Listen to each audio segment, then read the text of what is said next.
This is Thomas Jipping. He is with the Heritage Foundation, serves as a senior legal fellow. Also, in his past career, was the former Senate Judiciary Chief Counsel for Senator Orrin Hatch. He served in that position from 2013 to 2017. Thanks for coming on C-SPAN. Thanks for having me. A little bit about your previous position, particularly when it comes to judicial nominations. Talk a little bit about what you did in context of the whole Senate Judiciary when examining people that you were considering for courts. I've actually been working in the field of judicial appointments for over 30 years, from either in the private sector or for the years that I worked for Senator Hatch. This is the 11th Supreme Court nomination that I've been involved in. And, you know, the majority side of the committee, or the Republican side of the committee, relies quite a bit on the chairman's staff. He has a unit that works just on nominations that does a lot of the vetting. Ordinarily, you know, despite what's going on right now, the confirmation process proceeds pretty smoothly with very little conflict. People shouldn't get the wrong idea that every single nomination is like this one.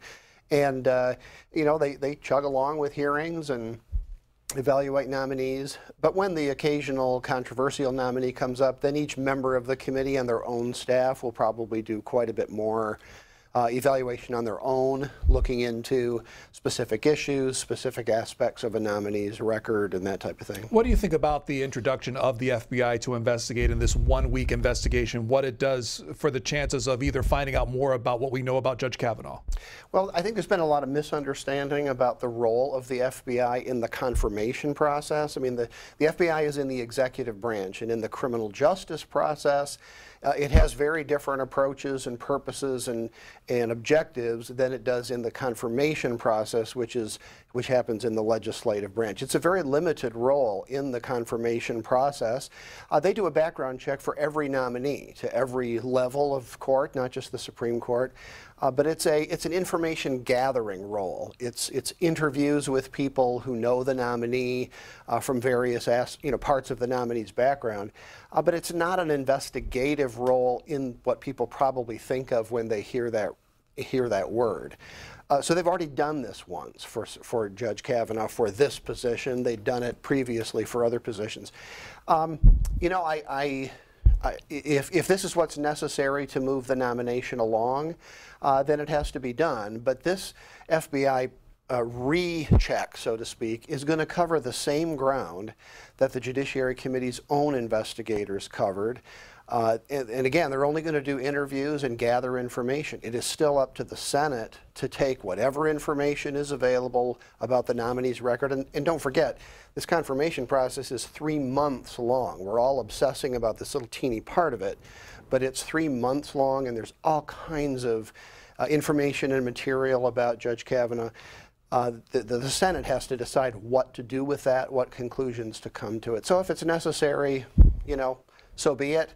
But I think people should understand accurately what the FBI's role is and have their expectations shaped by that. We'll continue on in our conversation. 202-748-8001 with Republicans. If you have questions, 202-748-8000 for Democrats, and 202-748-8002 for Independents. Also, you can tweet us at C-SPAN WJ. Let's say the FBI investigation is done. It's returned to the Senate. How is that digested? What's done with it? Well, the information that the FBI will provide, people might have heard during the other hearing the word 302 mentioned, and that's just a form on which the FBI summarizes and kind of memorializes interviews that they do. That's what's going to be provided. The FBI does not, you know, give their own analysis. They don't come to conclusions. They don't assess credibility. They simply give that information that results from their interviews to the Senate. And every senator has to decide for him or herself what standard to use, how to credit that information, whether they think it's useful or dispositive. But that's the same thing they do anyway, whether there's a controversy like this one or not. Every senator has to decide how to fulfill their part of the Senate's role in the confirmation process. Will every senator on the Judiciary Committee get a copy of that 302? I don't know those specific details as to exactly who will have access to what. I assume that they will. They should. And but beyond that, you know, they don't, as far as I know, they don't make those just publicly available. Like, they're not public information in the same sense that, you know, the judge's opinions on the Court of Appeals are or anything like that, but I'm sure that the committee members themselves will have access to it. That said, the real question is whether senators more broadly who are off the committee will have access, because of course the nomination has been reported by the Judiciary Committee.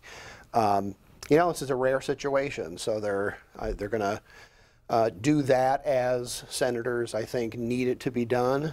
I have to credit Chairman Charles Grassley of the Judiciary Committee for a very transparent process, even under these really difficult circumstances. So I think every senator is going to have everything that they need to make a decision for or against confirmation. Is it beyond the pale that the Democratic senators on the Judiciary Committee, once this information received, call for another business meeting or a series of meetings to talk about and discuss? I guarantee that they will. I guarantee that no Democrat on the Judiciary Committee will be satisfied with the FBI investigation that they ask for. It'll either be inadequate, or they would want to take something that they learned from the FBI and go further with new hearings or subpoenas. In my view, that's been the strategy all along, is to you know, raise these issues, get the FBI involved, and use that as a springboard to demand further investigations, to drag out the timetable. Fact is, this is the confirmation process. The FBI is doing exactly what its role is supposed to be in that process. Their assistance was requested for some additional look at this. When it's done, it's time for the Senate to vote. One of the issues that Chairman Grassley and others said, limit the scope as far as the week is concerned. What do you think about that call and just keeping it to a week? Well, that was a suggestion by Senator Jeff Flake of Arizona. He was the one on the Republican side who raised this as being a good step to take. He used that language, up to a week or limited to current allegations. I mean, that's his suggestion. I think it's a good suggestion, but there isn't a way, I don't think, to, in a formal way, limit the FBI to those parameters. Remember, it's the president or the executive branch that asks the FBI to do this additional check. This is not a request or an order or a demand from the Senate. So I expect it'll be limited to that. I think people may not know that back in 1991, when the FBI investigated Anita Hill's accusations against Justice Thomas, that review by the FBI took 3 days. So, you know, that's about the only reference point we have. They're covering, as I said, the same ground that the FBI investigators already did. They know who to talk to. They know which allegations to look into. So I don't expect it to take even a full week, but it certainly shouldn't take beyond that. Again, our guest is with the Heritage Foundation and was the former Senate Judiciary Chief Counsel for Senator Orrin Hatch. Thomas Jipping, our guest. Our first call is from West Virginia, Independent Line.